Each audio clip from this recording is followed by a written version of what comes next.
बिस्मिल्लाहिर्रहमानिर्रहीम, अस्सलाम वालेकुम। वीनस स्पोर्ट्स के साथ आपका मेज़बान है शहजादा मोइन हाजिर है। और तवील इंतज़ार के बाद आईसीसी चैम्पियंस ट्रॉफ़ी पाकिस्तान में मुनक्किद हो रही है। 29 साल के बाद पाकिस्तान में इसका आगाज़ हुआ। पाकिस्तान और न्यूजीलैंड के दरमियान इस वक्त national bank cricket stadium Karachi में इफ्तिताई मैच है, दोनों टीमों के दरमियान जारी है। और अब शाहीन की टीम ने इस मैच में टॉस जीता और पहले फील्डिंग करने का फैसला किया। न्यूजीलैंड के बैटर्स कुछ शुरू में अच्छी कारकर्दगी दिखाने में नाकाम रहे और 40 रन के स्कोर पर उनके 2 खिलाड़ी आउट हो चुके थे और पाकिस्तान की जानिब से इक़्तिदार ने अच्छी बॉलिंग का मुजाहरा किया। फिर शाहीन, उसके साथ साथ भरपूर तौर पर नसीम शाह ने जो है उम्दा कारकर्दगी का मुजाहरा किया। लेकिन ओवरऑल उसके बाद थोड़ी सी थमती दिखाई दी यहाँ पर पाकिस्तान की विकटें लेने की कारकर्दगी। और हमने देखा कि पाकिस्तानी बॉलर्स थोड़ा सा, जो हम अक्सर प्रोग्राम में कहते चले आए कि मिडल ओवर्स में पाकिस्तानी बॉलर्स कुछ अच्छी कारकर्दगी का मुजाहरा नहीं कर रहे हैं। यही कुछ आज भी हुआ और अब ये सूरत हाल है कि 41 ओवर में 210 रन हो चुके हैं न्यूजीलैंड के। और पाकिस्तानी बॉलर्स, ऐसा लगता है कि इस विकेट पर न्यूजीलैंड के बैटर्स को 260-70 के करीब आउट करने की भरपूर तौर पर कोशिश करेंगे। इस सारे सूरत हाल पे आज हम अपने शो के अंदर बात करेंगे। आज आईसीसी चैंपियंस ट्रॉफी का पहला रोज़ है और पहले रोज़ है हम देख रहे हैं कि पाकिस्तान न्यूजीलैंड का मैच हो रहा है। लेकिन उससे कबल हमने देखा कि नेशनल बैंक क्रिकेट स्टेडियम में बड़ा ज़बरदस्त एक रस्मी कार्रवाई हुई और उसमें हमने देखा कि बेहतरीन अंदाज में पाक फ़ज़ाइया के शेरदिल जवानों ने फ़िज़ा में जो है अपने करतब दिखाते दिखाई दिए। और जिस तरह हमने देखा कि उस पर सब्ज़ हिलाली परचम के शोले नज़र आ रहे थे और फिर मार्च पास्ट हमने देखा उनकी जानिब से होता हुआ दिखाई दिया। फिर स्कूल के बच्चों ने इस तकरीब में भरपूर तौर पर शिरकत की और फिर पाकिस्तान के सदर ममलकत आसिफ अली जरदारी इस तकरीब में मेहमान खुसूसी की हैसियत से इस वक्त वहाँ नेशनल बैंक क्रिकेट स्टेडियम में मौजूद हैं। मैच पे आ जाते हैं वापस। और जिस तरह ये मैच जारी है, बड़ा इंपॉर्टेंट दिन भी है आज। और अगर हम थोड़े से माजी चले जाएँ तो 2006 में आज 19 फरवरी को पाकिस्तान ने under 19 world cup Sarfaraz Ahmed की क़यादत में जीता था और आज वही दिन है 19 फरवरी। और आप देखते हैं कि आईसीसी चैंपियंस ट्रॉफी में पाकिस्तान कभी भी न्यूजीलैंड को शिकस्त देने में कामयाब नहीं हुआ। तो कोशिश होगी आज पाकिस्तानी टीम की कि ये तारीख भी आज बदल दें और पाकिस्तान आज के मैच में फतह हासिल करे। आज मैच में आगाज़ पे भी बात करेंगे इसे आईसीसी चैंपियंस ट्रॉफी की भी, और साथ साथ क्योंकि हमने अंडर 19 वर्ल्ड कप 2006 में सरफराज अहमद की क़यादत में कामयाबी हासिल की थी और जिसमें रोहित शर्मा इंडिया की तरफ से खेल रहे थे। अनवर अली ने बड़ी ज़बरदस्त बॉलिंग का मुजाहरा किया था। उन्होंने जो है 35 रन दे के 5 खिलाड़ियों को आउट किया था। पाकिस्तान की टीम है 109 रन बनाने में कामयाब हुई थी और 110 रन का टारगेट दिया था और 71 रन पर हमने देखा कि यहाँ पर पाकिस्तानी टीम ने जो है इंडियन टीम को आउट कर दिया। तो बड़ा दिन है आज पाकिस्तान के लिए और कोशिश यही है कि इस बड़े दिन में आज पाकिस्तान की मेन टीम भी अच्छी कारकर्दगी का मुजाहरा करे। और इस सारे सूरत हाल पे बात करने के लिए हमारे साथ है यहाँ मौजूद है मोहसिन रजा साहब, स्पोर्ट्स एनालिस्ट भी हैं, फर्स्ट क्लास क्रिकेटर भी हैं, हमारे साथ यहाँ तशरीफ रखते हैं। उनके साथ जावेद इकबाल भट्टी मौजूद है, स्पोर्ट्स एनालिस्ट। तो दोनों ही से आज के मैच के हवाले से तज्जिया भी लेंगे और सबसे पहले मोहसिन साहब की तरफ चलते हैं। मोहसिन साहब, टॉस पाकिस्तान ने जीता और फील्डिंग करने का फैसला किया इस विकेट पर और पाकिस्तान की टीम अब तक की जो सूरत हाल है 210 रन हो चुके हैं। 41 ओवर्स में 4 खिलाड़ी आउट हुए हैं और कीवी बैटर्स में से एक बैटर ओपनर ने सेंचुरी भी स्कोर कर ली है। और साथ साथ क्योंकि एक तवील अरसे के बाद पाकिस्तान में इसका आगाज़ हुआ, सबसे पहले ये पूछना चाहूँगा क्योंकि शायद हमारा पड़ोसी मुल्क के जो बयान सामने आ रहे थे तो ऐसा लगता था कि शायद बहुत कुछ नहीं हो पाए, लेकिन हमने वो सब कुछ कर दिया। जी बिल्कुल, बहुत बहुत शुक्रिया शहजादा, आपने अपने शो में मुझे मदऊ किया। और जैसे कि आपने बात की कि एक बड़ा सवालिया निशान था कि चैम्पियंस ट्रॉफ़ी जो है वो पाकिस्तान में होगी या नहीं होगी और हमसाये मुल्क ने जो है वो बड़े इस पे क्वेश्चंस लगाए हुए थे, लेकिन ऐसा कुछ नहीं हुआ। इन सब के बरक्स जो है ये बड़ा इवेंट जो है वो कामयाबी से उसका इफ्तिताह हो गया है हमारे पाकिस्तान में। दूसरी चीज़, जो आप मैच की बात कर रहे हैं, तो पाकिस्तान ने टॉस जीतकर फील्डिंग का फैसला किया। देखिए, बज़ाहिर विकेट पे जब स्टार्ट हुआ तो विकेट पे थोड़ा बहुत घास नज़र आया, थोड़ा बहुत, लेकिन कराची की विकेट आप हमेशा से देखेंगे उस पर घास हो तो वो 1 घंटा इससे ज़्यादा की घास नहीं होती। तो आपको इस विकेट पर ख़ुद बैटिंग करना चाहिए थी, लेकिन ठीक है, आपने अब फील्डिंग कर ली, जो हो चुका उसको भूल के अब आपने बॉलिंग पे तवज्जो देनी है। लेकिन जिस तरह स्टार्ट दिया, 73 पे 3 खिलाड़ियों को पाकिस्तान के बॉलर्स ने आउट किया न्यूजीलैंड के। उसके बाद जो एक बड़ी पार्टनरशिप लगी फिल यंग की और डेरिल मिचेल की, तो वो आप लैथम की, सॉरी, टॉम लैथम की, तो उन्होंने चौथी विकेट पे 118 रन की पार्टनरशिप की। वो पाकिस्तान के लिए थोड़ा सा एक चैलेंज है वो। उसके बाद लेकिन यंग को उन्होंने आउट कर लिया, नसीम शाह ने आउट किया, 107 रन बनाए। लेकिन अब आगे पाकिस्तान की टीम को जो है, अब जिस तरह बैटिंग चल रही है, इसमें 270 275 के अंदर न्यूजीलैंड की टीम को रिस्ट्रिक्ट करना होगा। चले, आप कह रहे हैं 260-70 के अंदर न्यूजीलैंड की टीम को रोकना होगा। और क्योंकि इस पे हम कह रहे थे कि आज उन्होंने, न्यूजीलैंड की टीम ने मैट व्यू को भी टीम में शामिल किया है और कोशिश यही उनके मैट हेनरी उन्हें शामिल किया है। और न्यूजीलैंड के कप्तान कह रहे थे कि आज क्योंकि पाकिस्तान के अंदर और नेशनल बैंक क्रिकेट स्टेडियम है कराची में, हम देखते हैं कि शाम के औकात में ओस इस वक्त गिरने का सिलसिला जारी रहता है। तो वहाँ आप समझते हैं कि ये जब ओस गिरेगी और 260-70 रन के करीब, ये हम अंदाज़ा लगा रहे हैं, लेकिन हो सकता है कि इससे कम में भी हम आउट करने में कामयाब हो जाए। लेकिन 250 प्लस रन भी अगर हो जाते हैं तो मुश्किलात का सामना होगा पाकिस्तानी बैटर्स को। देखें, आप जो ड्यू फैक्टर की बात कर रहे हैं, ड्यू फैक्टर पे अगर पाकिस्तान टीम के लिए नुकसान होगा तो वहीं पाकिस्तान टीम के लिए फ़ायदा भी होगा, क्योंकि ड्यू फैक्टर में बॉल स्किड भी करता है विकेट पे, और जिस तरह बॉलर्स हैं उनके हाथ से भी निकलता है बॉल, तो वो पाकिस्तानी बैटर्स के लिए फ़ायदेमंद भी साबित हो सकता है। लेकिन हाँ, ओस की वजह से एक चीज़ है कि ग्राउंड थोड़ा हैवी होने के चांसेस होंगे, जिसकी वजह से बॉल जब गीला होगा तो उस पर शॉट लगने में थोड़ा मुश्किल होगा। वो पाकिस्तान के लिए एक माइनस पॉइंट होगा। लेकिन आप देखेंगे इतना ड्यू का फैक्टर कराची में होगा नहीं जो अच्छा, अभी आप ओस की बात कर रहे हैं, अगर ओस गिरती है और पाकिस्तान की टीम ने चेस करना है टारगेट को, आप ग्राउंड के रिलेटिव को भी जानते हैं, और फिर अगर हम समझते हैं कि जब ओस गिरेगी तो ग्रास पर बॉल जिस अंदाज में हम देखते हैं कि कराची की पे टच करो तो बाउंड्री पे जाती है, तो वहाँ पर भी पाकिस्तान को थोड़ा सा नुकसान होगा। देखें, ड्यू फैक्टर की वजह से नुकसान दोनों टीमों का, मैं आपसे पहले भी अर्ज कर चुका कि दोनों टीमों का नुकसान हो सकता है। उसकी वजह यह है कि जहां बैटर्स के लिए परेशानी होगी वहां बॉलर्स और फील्डर्स के लिए परेशानी होगी। जब उनकी स्लाइड्स लगेंगी तो वो ज़्यादा लंबे ड्रैग कर जाएंगे। बॉल अगर उनके हाथ में आएगा तो वो स्लिप होने के भी चांसेस होते हैं। फिर बॉलर के जब बॉल करेगा तो गीला बॉल अगर थोड़ा सा भी हुआ तो वो उसके हाथ से निकलेगा, तो वो जो उनकी लाइन और लेंथ है उसमें डिस्टर्बेंस आएंगी, जो बैट्समैनों के लिए फ़ायदेमंद साबित हो सकती है। इसी तरह कराची का ग्राउंड अमूमन देखा जाए, नेशनल बैंक क्रिकेट स्टेडियम जो है, इसमें सबसे बड़ी चीज़ ये कि आउटफील्ड बहुत फास्ट है। जब आउटफील्ड फास्ट होगी तो ड्यू फैक्टर में जो 70 to 80% जो है वो फ़र्क पड़ेगा, लेकिन इतना ज़्यादा फ़र्क नहीं पड़ेगा। 20-30% फ़र्क पड़ेगा कि बॉल जो है वो रुक के जाए, इससे ज़्यादा मुझे नहीं लगता। चले, इससे ज़्यादा कोई फ़र्क नहीं पड़ेगा। और जावेद इकबाल भट्टी हमारे साथ पहुँचे हैं। जावेद साहब, तवील इंतज़ार के बाद आज नेशनल बैंक क्रिकेट स्टेडियम में आगाज़ हो गया आईसीसी चैम्पियंस ट्रॉफ़ी का। कैसा देखा आपने इफ्तिताई तकरीब? आपने यहाँ देखी जो तकरीब मुनक्किद हुई, सदर पाकिस्तान जो आसिफ अली जरदारी साहब यहाँ मौजूद थे, उसके साथ साथ स्कूल के बच्चों ने बड़ा ज़बरदस्त यहाँ पर अपना मार्च पास्ट का मुजाहरा किया। उसके अलावा पाक फ़ज़ाइया के जो शेर दिल जवान हैं उन्होंने फ़िज़ा में रंग बिखेरे पाकिस्तानी परचम के। तो आप समझ रहे हैं कि एक वही सवाल मैं जिस तरह मोहसिन से आपसे कर रहा था कि वलवला जो मचाने वाले हमारे पड़ोसी मुल्क थे, आज उनकी ज़ुबान चुप हो गई।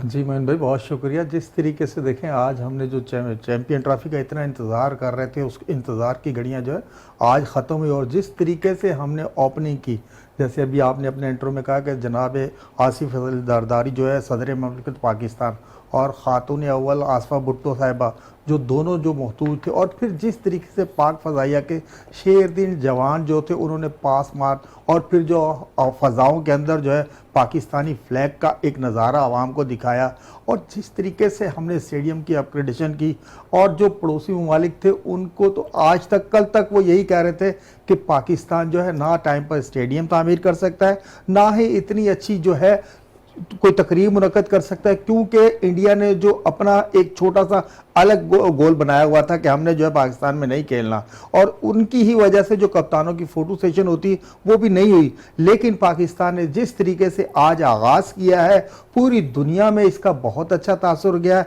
सदर ममलिकत, खातून अव्वल, ये सब स्टेडियम में मौजूद थे, और फिर जो पास मार्च जब फ़ज़ाइया के जो तैयारों ने जो रंग बिखेरे, और फिर स्कूल के बच्चों ने जिस तरीके से आज जो इफ्तिताई तकरीब में जो है अपना अपना हिस्सा डाला, तो आप ये देखें पूरी दुनिया में पाकिस्तान पाकिस्तान के जो है चर्चे हो रहे हैं। जिस तरीके से हमने कलील मुद्दत में स्टेडियम अपग्रेड किए, क्योंकि इसका जो है आईसीसी के जो मैन ऑफिशियल आए हुए वो भी स्टेडियम देखकर हैरान हो गए और उन्होंने कहा कि वाकई पाकिस्तान ने जो है जिस तरीके से हमने पाकिस्तान को होस्टिंग के लिए चैंपियन ट्रॉफी दी थी, पाकिस्तान ने उसका हक अदा कर दिया। चलें, उसका हक अदा कर दिया। और मोहसिन साहब, मैच का आगाज़ हुआ, कप्तान ने टॉस जीता और चेस पे जाने को तरजीह दी है। आप समझते हैं कि क्योंकि हमने एक चेस किया है सबसे बड़ा जनूबी अफ्रीका के ख़िलाफ़ है 353 रन का, शायद रिजवान के जहन में ये चीज़ बैठी हुई है कि हम अगर ग्राउंड में 6-7 के एवरेज से अगर खेलना चाहें तो खेल सकते हैं, उनके पास बैटर्स ऐसे हैं। और ऐसा लगता है कि रिजवान इसी पॉलिसी को लेके चल रहा है। जी बिल्कुल, पाकिस्तान के लिए एक थोड़ा सा जो एक सेटबैक कहेंगे हम, वो फ़खर ज़मान की शक्ल में जिस तरह उनको स्ट्रेन हुआ सुबह और उसके बाद उनको अभी ऑब्जर्वेशन में रखा गया, लेकिन फ़खर ज़मान 5 ओवर के बाद आ गए थे, जी आ गए, फील्ड में आ गए हैं। तो अब ये है कि अब फ़खर ज़मान को देखिए, जिस तरह पावर प्ले का इस्तेमाल करते हैं फ़खर ज़मान, वो अपना पावर प्ले का अगर अच्छा इस्तेमाल कर जाते तो मुझे नहीं लगता कि पाकिस्तान के लिए इतनी मुश्किलात होंगी। पाकिस्तान की बैटिंग लाइनअप जो है वो इस स्कोर को जो भी अभी सेट होगा, अगर 250 प्लस भी होता है तो पाकिस्तान केपेबल है, पाकिस्तान के पास इतने बैटर्स हैं कि वो इनको चेस कर सकते हैं। चलें, चेस कर सकता है। चेस पे हम बात कर लें। फ़खर के हवाले से इन्होंने कह दिया कि फ़खर की अगर बल्ला चलता है तो आसानी हो जाएगी, लेकिन साथ साथ उनके साथी ओपनर बाबर आजम कुछ अच्छा परफॉर्म नहीं कर रहे हैं। आईसीसी आज वनडे रैंकिंग भी आई है, बाबर नंबर 1 पोजीशन से नीचे चले गए हैं, वहाँ पर भी भारतीय बैटर्स का कब्जा हो गया। तो आप समझ रहे हैं कि यहाँ पर बाबर का फॉर्म में आना बहुत ज़रूरी है आज के मैच में। बिल्कुल मोइन भाई, जिस तरीके से न्यूजीलैंड की इनिंग्स चल रही है और आपको पता है कि स्कोर जो है 270-80 की तरफ जा रहा है, क्योंकि इससे पहले जो है विल यंग 100 करके गए, अब लैथम जो है वो भी तकरीबन 85 रन पे खेल रहे हैं और उनके साथ फिलिप्स हैं। आपको पता है फिलिप्स ने जो है हमारे खिलाफ तेज़ तरीन सेंचुरी स्कोर की थी, उन्होंने पहली जो सेंचुरी हमारे खिलाफ बनाई थी। तो स्कोर जा रहा है 270-80 की तरफ। अब जो जिम्मेदारी आयद होती है फ़खर के साथ साथ सबसे ज़्यादा मैं ये समझ रहा हूँ कि जिम्मेदारी जो है बाबर आजम पर आयद होती है। बाबर आजम को जो है चैंपियन ट्रॉफी के आगाज़ में कि एक अच्छी इनिंग्स खेलने की ज़रूरत है और पाकिस्तान को इस टाइम पे उनका फॉर्म में आना भी बहुत ज़रूरी है। अगर बाबर आजम फॉर्म में आ जाते हैं, जिस तरीके से अभी मुख्तलिफ ज़राए ब्लाग से जो है हर कोई कह रहा है कि इस चैंपियन ट्रॉफी में जो है बाबर आजम अपनी जो खोई हुई फॉर्म है उसे हासिल कर लेंगे। अगर मोइन भाई बाबर आजम खोई हुई फॉर्म हासिल कर लेता है और फ़खर अपने स्टाइल से खेलता है तो हम जो है चेस की तरफ कदम बढ़ा सकते हैं, क्योंकि ये बहुत बड़ा फैसला था कि हम जो है चेस ही करेंगे। अभी जो है कप्तान के जहन माइंडसेट वही है कि हमने साउथ अफ्रीका के खिलाफ चेस कर लिया था, तो इंशाल्लाह अगर न्यूजीलैंड आज 270-80 रन भी करता है तो हम जो है चेस पर जाएंगे। जिस तरीके की उसके बाद रिजवान आ गया, आगा आ गया, इनकी बैटिंग फॉर्म लगी हुई है, तो इंशाल्लाह देखिएगा कि पाकिस्तान टीम जो है आज अपने फैंस को मायूस नहीं करेगी। चले, अपने फैंस को मायूस नहीं करेंगे। मोहसिन साहब, ये तो ओपनर्स की बात हो गई थी और ऐसा लगता है कि हमारा ओपनर्स का मसला भी हल नहीं हो पाया है। हम वन डाउन पोजीशन पर भी अब हम देख रहे स्ट्रगल कर रहे हैं। हमारे पास कोई ऐसा बैटर नहीं है जो वन डाउन पोजीशन पर आकर टीम को संभाल सके। सऊद से हमने चांस लिया लेकिन अब तक वो सऊद भी नाकाम नजर आए। देखें, अभी आपके पास जो कॉम्बिनेशन बना हुआ है स्टिल उस कॉम्बिनेशन को आपने लेके चलना है। अगर मैंने वही पहले भी आपको जैसे बात की कि हमें अपना जो स्टार्ट का पावर प्ले है वो अपना बेहतरीन अंदाज में यूटिलाइज़ करना होगा, जिसकी वजह से आपको अभी जो स्ट्रगल कर रहे हैं आप बाबर की शक्ल में, बाबर की फॉर्म का वापस आना पूरे चैम्पियंस ट्रॉफी में पाकिस्तान के लिए सूदमंद साबित हो सकता है। उसके अलावा देखें, अगर फ़खर ज़मान, बाबर आजम, सऊद शकील, रिजवान अहमद और आपका सलमान अली आगा, फिर आपने नीचे जो है वो खुशदिल शाह को भी रखा हुआ है, तो मतलब आपके पास ऐसी बैटिंग स्ट्रेंथ है कि आप किसी भी ओपोनेंट को ईजीली रिस्ट्रिक्ट कर सकते हैं। लेकिन साथ साथ अगर हम देखें तो क्योंकि हमने चेस पे जाना और चेस पे अक्सर हम देखते हैं कि जहां हमें मिडल्स ओवर्स में बॉलिंग में प्रॉब्लम आ रही है, मिडल पे हमें बैटर्स के लिए भी प्रॉब्लम आ रही है। पाकिस्तान की तारीख में मसला है, पाकिस्तान चेज में हमेशा जो है वो थोड़ा सा शेकी रहा है। चेज लेकिन शेकी रहा है, लेकिन जब चेस करने पे जाते हैं तो शायद वो टारगेट भी चेस कर लेते हैं जो नामुमकिन होता है। दुनिया में मशहूर है कि पाकिस्तान की क्रिकेट टीम जो है वो बड़ी अनप्रेडिक्टेबल सी टीम है। बहुत बड़े बड़े स्कोर चेज भी किए हैं पाकिस्तान की टीम ने और बहुत ही कम स्कोर पर पाकिस्तान की टीम आउट भी हुई है। तो ये सारी चीज़ें देखें क्रिकेट का हिस्सा है, ये सारी चीज़ें होती रहती है। लेकिन इस टूर्नामेंट में चैम्पियंस ट्रॉफी में पाकिस्तान को जो है अपने उनके जो बैटर्स हैं, ख़ास तौर पर ओपनर्स और मिडिल ऑर्डर में तो आप स्ट्रगल कर ही रहे हैं, लेकिन आपके ओपनर्स को और जो आपका जो नीचे आके जो 4-5-6 के जो बैट्समैन हैं, वहाँ पर आके आपको बड़ा मेन किरदार अदा करना पड़ेगा, जिसकी जो जहाँ आपके लिए फ़ायदेमंद। इसी में आपने आ जाता हूँ, खुशदिल शाह ऐसे बैटर हैं जो इस पे रोल अपना अदा कर सकें, क्योंकि काफ़ी मौके अब खुशदिल को भी मिल चुके हैं।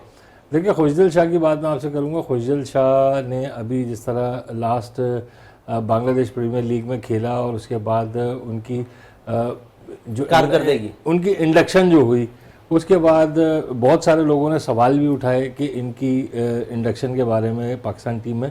लेकिन देखें, अब पाकिस्तान टीम में वो मौजूद हैं, इस काबिल हैं कि वो बड़ी शॉट्स खेल सकते हैं, बड़ी इनिंग्स खेल सकते हैं, इसी वजह से वो पाकिस्तान टीम में है। लेकिन मैं समझता हूँ कि उनको अभी जिस तरह वो टीम में है, यहाँ पर उनको अपना किरदार अदा करना होगा, अपनी सिलेक्शन को साबित करना होगा कि अपनी वो सिलेक्शन को मोहसिन साहब आप कह रहे हैं कि साबित करना होगा, लेकिन हमेशा क्रिकेट बोर्ड ऐसे फैसले क्यों ले लेता है आखिरी वक्त में कि हम जो है देखते हैं कि ऊपर से किसी को एक लेकर आ जाते हैं टीम के अंदर, और यही हुआ। अब हमने यही देखा, फ़हीम को हम वापस लेकर आ गए, खुशदिल को लेकर आ गए, माजी थोड़ा सा हम पीछे चले जाएँ, ऑस्ट्रेलिया, जिम्बाब्वे और जनूबी अफ्रीका में हम उन प्लेयर्स के साथ गए जो डोमेस्टिक में अच्छा परफॉर्म कर रहे थे। वहाँ पर सिलेक्टर्स को नज़र नहीं आया कि हमने BPL के बेस पे सिलेक्ट करना है या डोमेस्टिक क्रिकेट किया। शहजादा मोइन, सबसे पहली चीज़, अगर मैं क्योंकि पहले भी आपके साथ प्रोग्राम कर चुका हूँ, तो मैं कुछ बात करता हूँ तो आप फ़ौरन मुझे काट देते हैं। तो आज भी मैं यही बात करूँगा कि जब पाकिस्तान क्रिकेट बोर्ड में आप पाकिस्तान सुपर लीग के परफॉर्मेंस पे सिलेक्शन करेंगे, तो आपके कायद-ए-आज़म ट्रॉफ़ी और आपके जो ग्रेड 1 के जो टूर्नामेंट्स होते हैं, उनकी परफॉर्मेंसेस के प्लेयर्स ICC के लिए तो चैंपियंस ट्रॉफी के लिए जो है हम देख रहे हैं कि BPL से सिलेक्शन हो रही है। मैं वही आपसे अर्ज कर रहा हूं कि जब आप अपने डोमेस्टिक स्ट्रक्चर से प्लेयर्स को नहीं लाएंगे, तो इसी तरह की इंडक्शंस आपके हर टूर्नामेंट में, हर इवेंट में, हर बड़े से बड़ा हो या छोटा हो, हर इवेंट में इस तरह की इंडक्शंस टीम में होती रहेंगी। पहले भी ये होता रहा है कि आउट ऑफ द ब्लू एक प्लेयर सामने आता है और उस प्लेयर को जो है वो टीम में शामिल कर लिया जाता है। यही बात जो है मैं आपसे पहले भी कह चुका हूँ कि अब पाकिस्तान क्रिकेट बोर्ड को ये सोचना चाहिए, सिलेक्टर्स को ये सोचना चाहिए कि पाकिस्तान सुपर लीग की परफॉर्मेंस पे प्लेयर को आप सिलेक्ट करने के बजाय, अगर जो पाकिस्तान का सबसे बड़ा डोमेस्टिक सर्किट है वहाँ से उसकी परफॉर्मेंस पे अगर प्लेयर्स को आप शामिल करें, तो शायद हमारे बहुत सारे प्लेयर्स ऐसे हैं जो बेंच पे बैठ के वापस आ जाते हैं, वो पाकिस्तान टीम में अपना किरदार अदा कर सकें, अपना किरदार अदा कर सकें। जावेद साहब की तरफ आओ। जावेद साहब, यही बात हो रही है और यहीं से मैं आपकी तरफ भी आऊँगा। रज़ाक, अजहर महमूद, शाहिद आफरीदी, उसके बाद मैं देखता हूँ कम से कम हमारे पास कोई ऐसा बैटर नहीं आया जो मैच फिनिश करता हुआ दिखाई दे। फास्ट बॉलिंग के शोबे पे अगर आ जाए ऑलराउंडर्स की, हमने फ़हीम, वसीम जूनियर, आमिर जमाल करंटली हमने उसको निकाला, लेकिन शायद वो फिर मंजर से गायब हो गया, वो सिर्फ शाहीन की हद तक रह गया, आपने उन्हें टीम में शामिल नहीं किया। तो आप समझते एक तवील अरसा हो गया हमें फास्ट बॉलिंग ऑलराउंडर एक हमारे पास अच्छा नहीं आ रहा है, ना ही रज़ाक के जैसा, ना ही अजहर महमूद की तरह, ना ही हम देखते हैं कि शाहिद आफरीदी की तरह। जी मोइन भाई, देखें ये तो बिल्कुल जो हकीकत है, आप बिल्कुल सही कह रहे हैं भाई।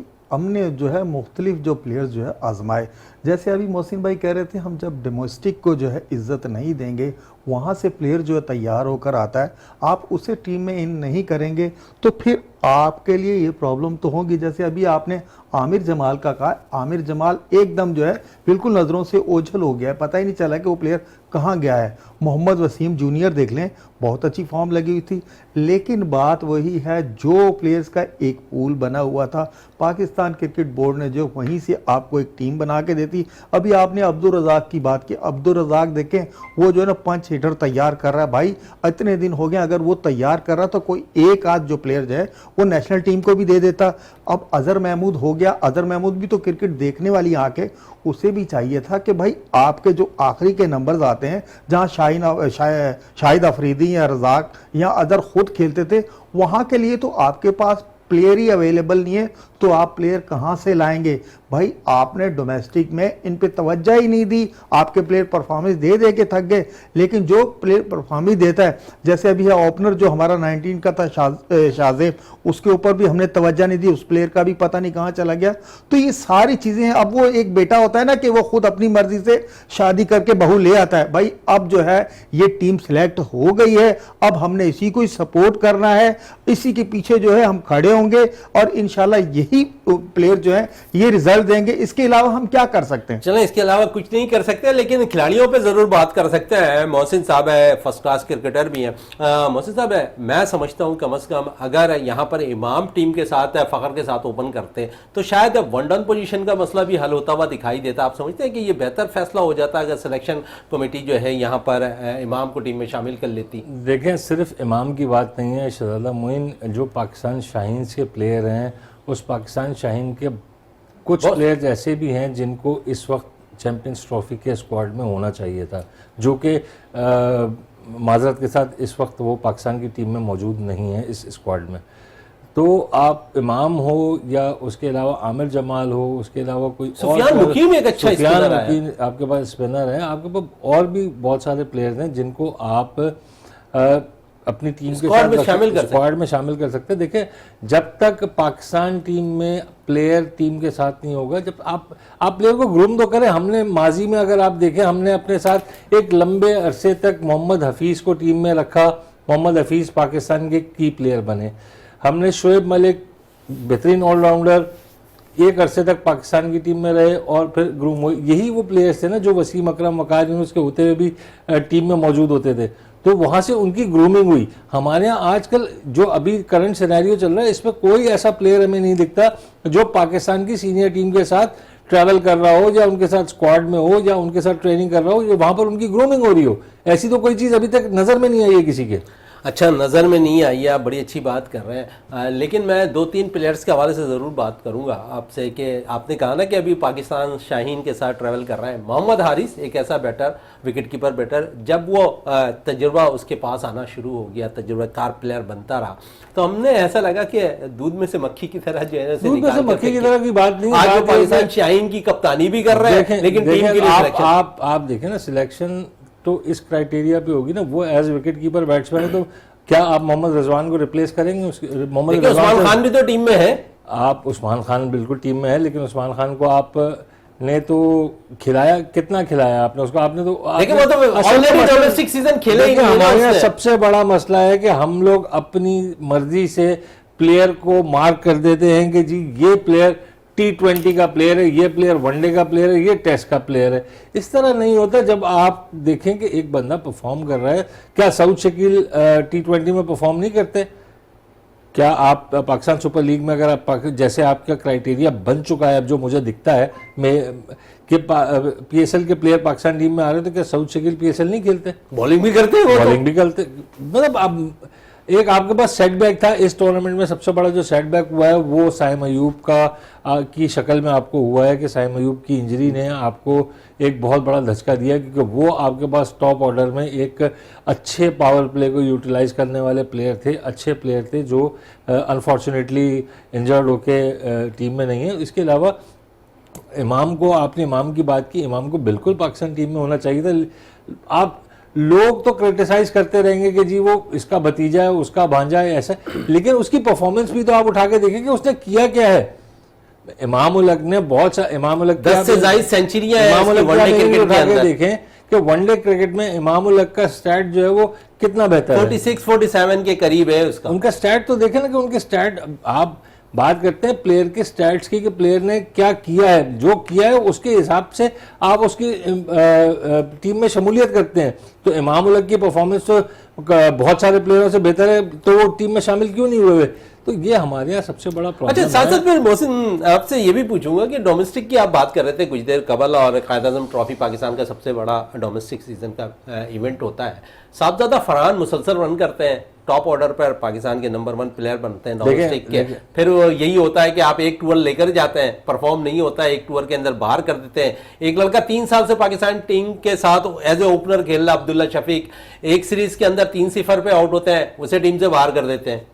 मैंने आपसे अर्ज़ किया ना कि हमारे यहाँ सबसे बड़ा प्रॉब्लम ये है कि हम बहुत जल्दी आउट ऑफ द ब्लू एक प्लेयर लाके टीम के लिए खड़ा कर देते हैं कि जी ये प्लेयर खेल रहा है, और आप क्या कोई भी जो तज्जियाकार होते हैं, जो क्रिकेट पर नज़र रखने वाले होते हैं, वो सब शौक में आ जाते हैं कि ये क्या हुआ, ये कहाँ से प्लेयर आ गया। तो ये तो पाकिस्तान क्रिकेट में हमेशा से रहा है कि पाकिस्तान क्रिकेट में इस तरह की बहुत सारी चीज़ें जो है वो हुई हैं कि आउट ऑफ द ब्लू एक प्लेयर को जो है टीम में शामिल कर लिया जाता है। चले जान साहब, 270 रन हो चुके हैं और अभी भी जो है तकरीबन 3.5 ओवर्स का खेल बाकी है और 4 ही खिलाड़ी आउट हैं। तो अब तो 300 के करीब स्कोर बनता दिखाई दे रहा है। अगर 300 प्लस रन हो जाता है तो इस विकेट पे कितनी मुश्किलात होगी पाकिस्तान को चेस करने के लिए? मोइन भाई, मुश्किल तो 270-80 भी बहुत ज़्यादा मुश्किल होती, लेकिन जिस तरीके से अभी हम बात कर रहे थे, मौसम ने बात की कि हमारे प्लेयर्स में ये एबिलिटी तो है ना, कि जिस तरीके से हमने जो वर्ल्ड रिकॉर्ड बना दिया, हमने जो 353 रन चेस कर लिए साउथ अफ्रीका जैसी बॉलिंग के खिलाफ,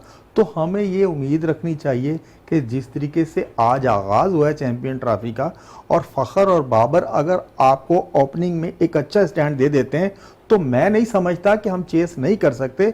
आज विकेट का बिहेवियर देखने के बाद ये मैनेजमेंट ने फैसला किया था कि हम सेकंड बैट करेंगे, और सेकंड बैटिंग में जब ड्यू फैक्टर की बात हो रही, मैं नहीं देख रहा कि जिस तरीके से आज हवाएं चल रही हैं ड्यू फैक्टर पर कोई इतना असरअंदाज होगा। और आपको पता है कि ग्राउंड फील्ड जो है बहुत ज़्यादा तेज़ है, बॉल बस सिर्फ अगर एज भी लगता है तो फील्डर से पहले ही वो पार कर जाती बाउंड्री, तो इसका भी फ़ायदा होगा।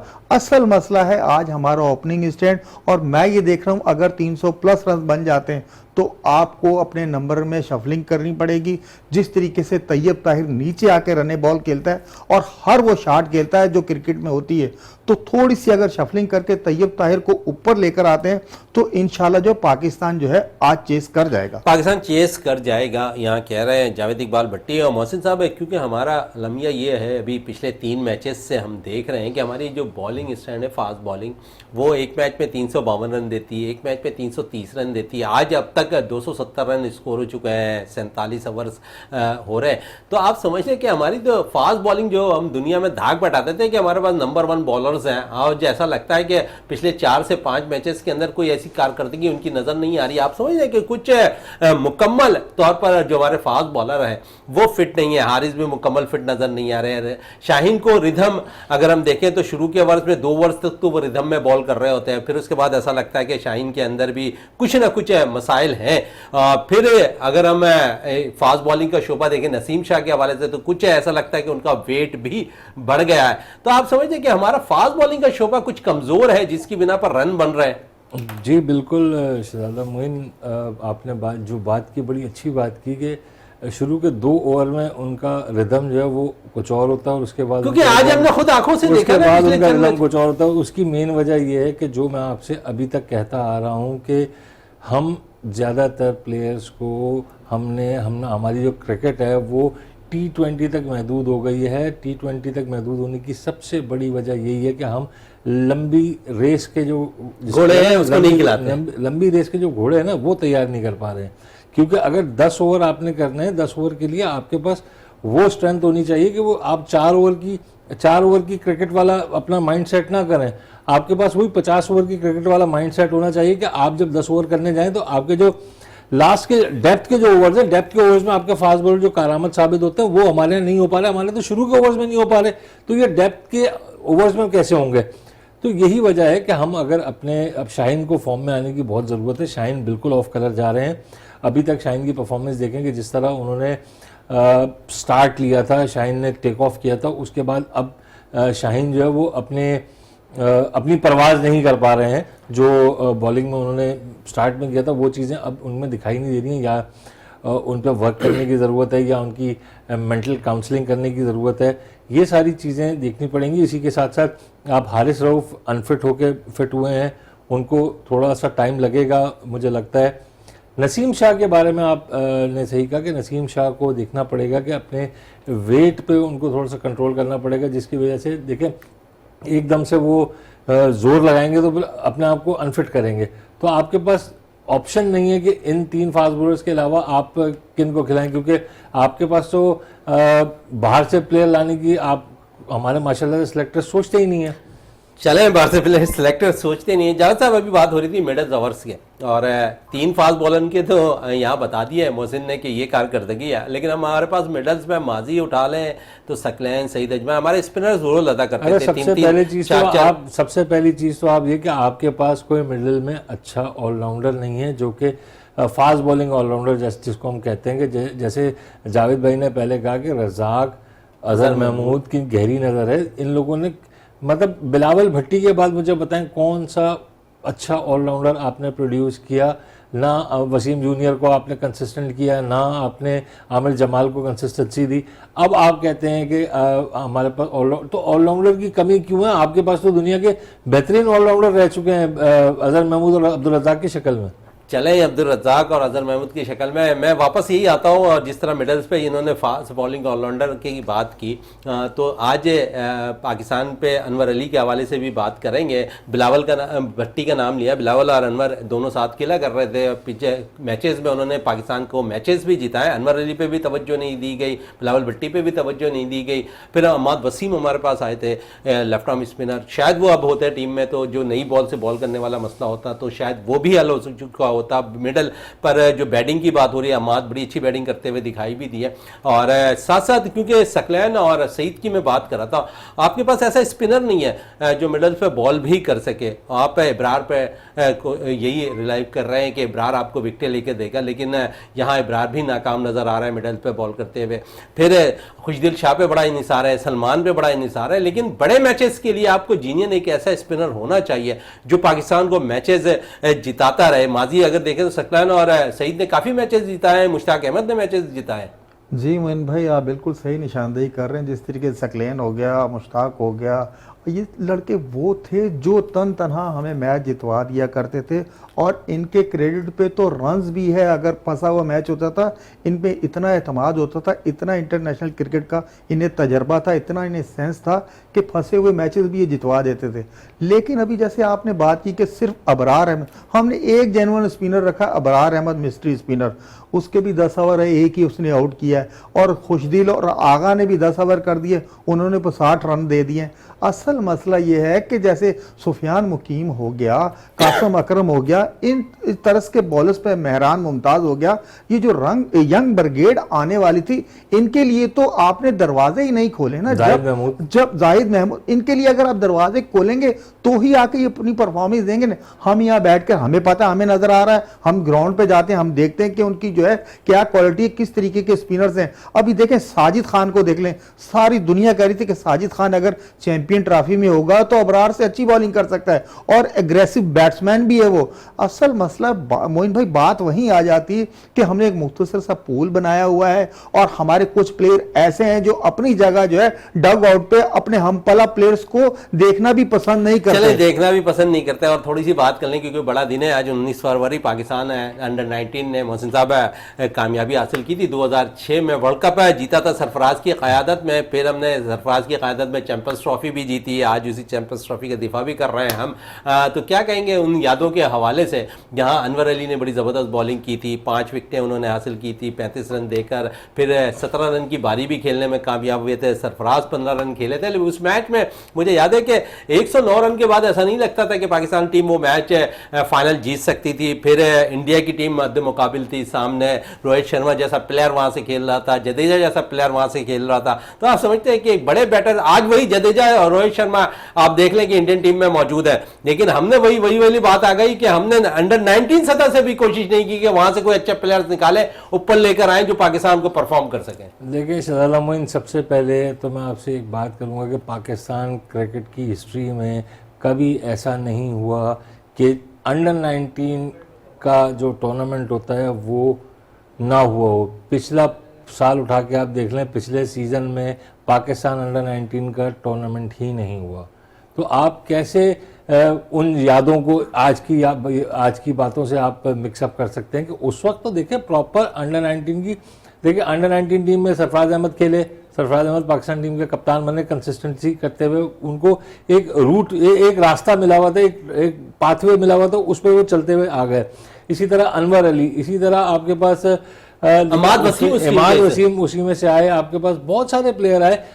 2008 में नासिर जमशेद थे आपके पास, अंडर 19 वर्ल्ड कप 2009 में इमाद वसीम थे आपके पास, अहमद शहजाद थे आपके पास, उमर अकमल थे आपके पास 2008 में, सॉरी। तो वो प्लेयर्स भी पाकिस्तान टीम में एक लॉन्ग रन के लिए वो रहे। उसके बाद अब मुझे ये बताएं कि जो अंडर 19 के प्लेयर्स हैं, लाइक साद बेग हैं, इसी तरह रोहिल नजीर को आपने बताया किया। रोहिल नजीर आपके पास विकेट कीपर बैट्समैन था, Shahzeb Ahmed Khan right arm leg spinner आपके पास था, वो आपने बहुत सारे रमीज जूनियर हमारे पास थे, रमीज राजा जूनियर, बिल्कुल रमीज राजा जूनियर। तो देखें, हम उन प्लेयरों की बात ना करें कि कुछ लोग जो लोग डिसहार्ट होकर, जैसे समी असलम हो गए, ये डिसहार्ट होकर मुल्क से बाहर जा चुके हैं, अपने मुल्क से नहीं खेल रहे, अपने मुल्क से बाहर जा चुके हैं।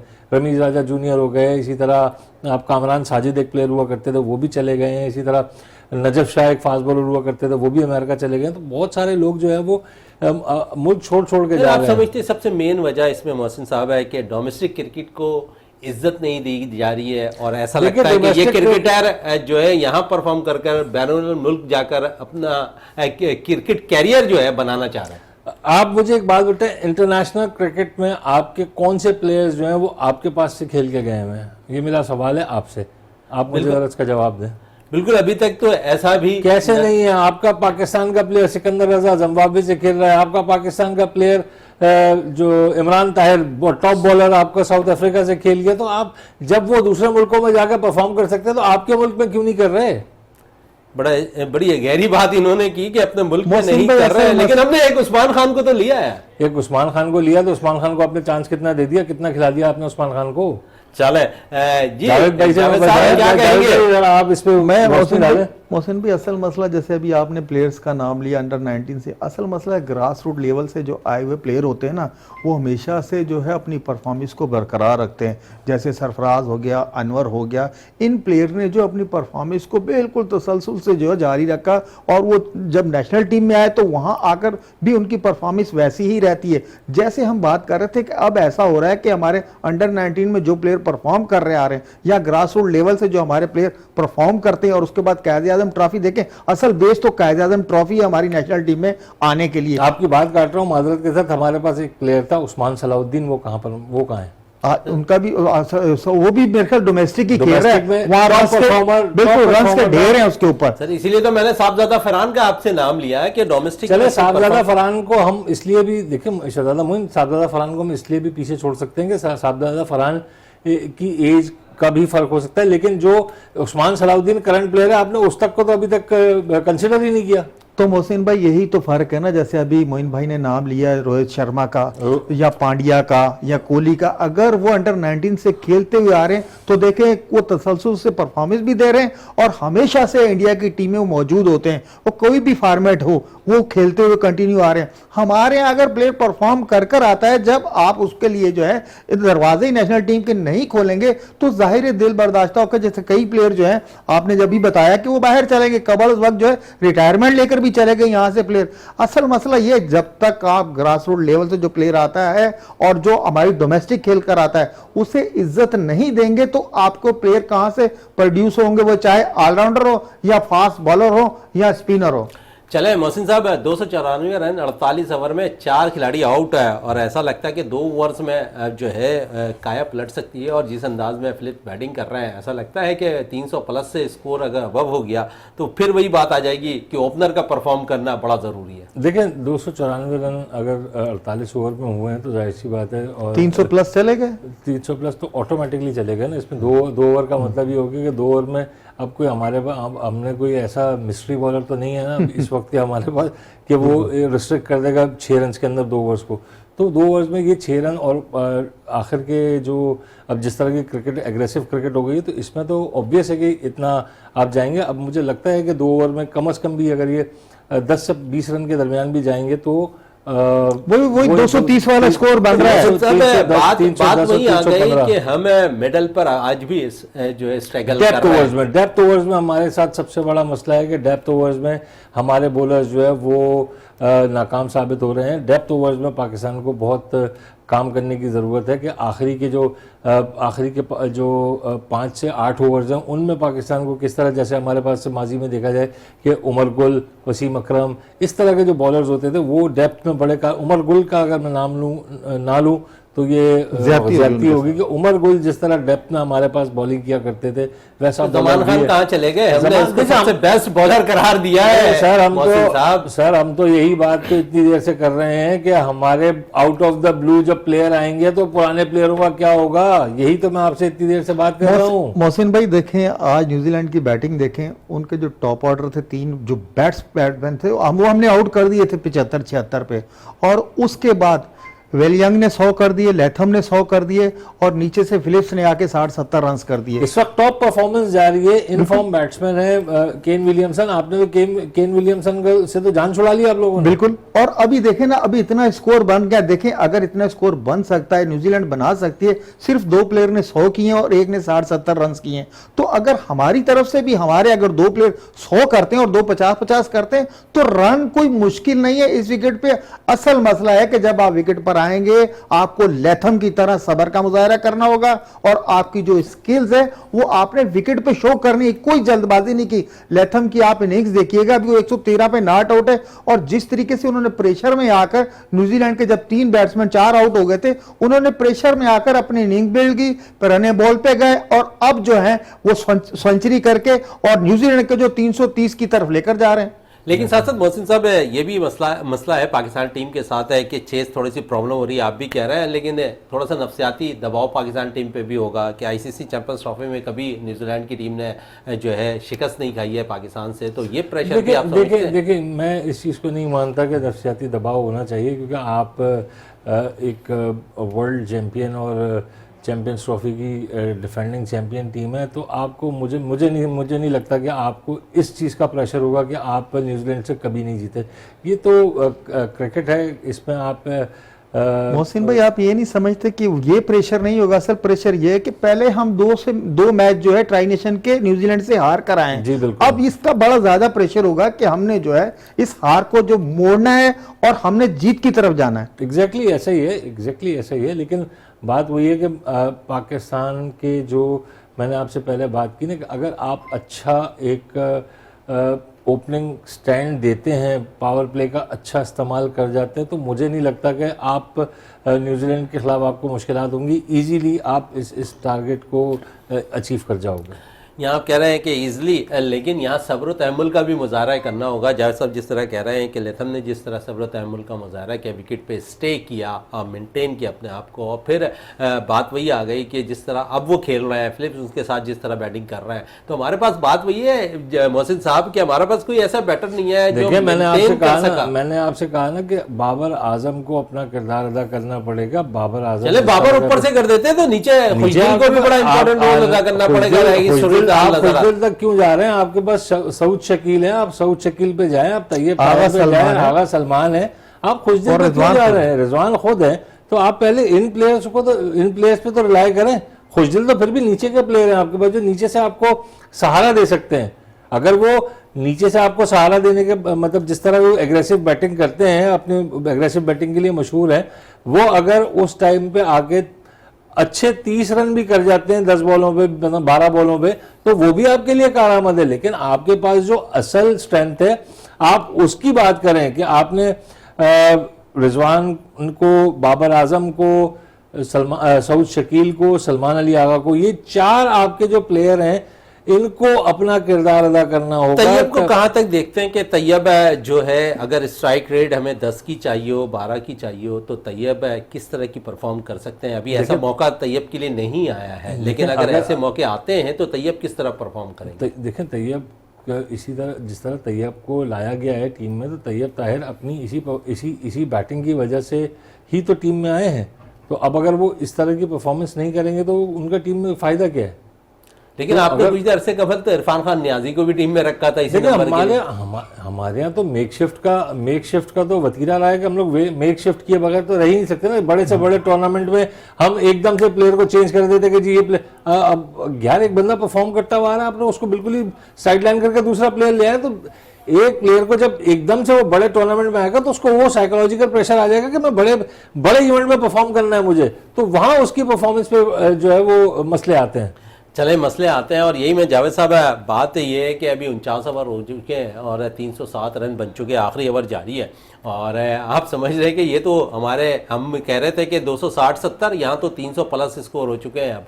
बिल्कुल मोइन भाई, वही जैसे अभी और विकेटें भी नहीं गिर रही हैं न्यूजीलैंड की। असल मसला ये कि एक तो विकेट नहीं आपके बॉलर लेके दे रहे, और ये जो आखिरी के डेथ ओवर आपको पता है 40 के बाद जो पावर प्ले चलता है उसमें हमारे बॉलर्स जो है बिल्कुल मुझे लग ये रहा है कि बिल्कुल लाइन बुन गए। और लैथम ने जिस तरीके की बैटिंग की है, आपको जो है उनकी काविश जो थी न्यूजीलैंड के लिए बहुत बेहतरीन साबित हुई। और देखिए उन्होंने जो पार्टनरशिप 118 रन की पार्टनरशिप वेली यंग के साथ कर दी और अब फिलिप्स के साथ 100 प्लस पार्टनरशिप करने जा रहे हैं, तो इन सारी चीज़ों का असल मसला वही है। आज आपको अगर 320 का भी टारगेट मिलता है और पावर प्ले में अगर आपके प्लेयर जो है या बाबर या फखर जल्द आउट हो जाता है, तो आपको आज एक शफलिंग करनी चाहिए। कम से कम तैयब ताहिर में जो सलाहियतें हैं उस लड़के को जो है आप ऊपर लेकर आए। इंशाल्लाह जो अगर आपके रन्स का फ्लो बन जाता है, रिदम बन जाता है, तो ही आप चेस कर पाएंगे, नहीं तो ये स्कोर जैसे न्यूजीलैंड की बॉलिंग, और आज आपको पता है उन्होंने अपने मैट हेनरी को भी इन किया है, तो न्यूजीलैंड की बॉलिंग हमसे ज्यादा मजबूत है। वो चाहे फास्ट बॉलिंग का शोबा हो चाहे स्पिन का शोबा हो, ये आपको याद जहन में रखकर जो है सेकेंड इनिंग में बैट करना होगा। चले सेकेंड इनिंग में बैटिंग करनी होगी। अब मुश्किलात थोड़ी बढ़ती गई है और मैं समझता हूं कि इस वक्त चाहे चेस करना इतना आसान नहीं होगा। लेकिन मोहसिन साहब बात फिर वहीं मैं आपकी तरफ आता हूं कि पाकिस्तानी बॉलर्स ने मुसलसल 3 मैचेस में 300 प्लस रन स्कोर दे दिए, वो भी होम कंडीशन में।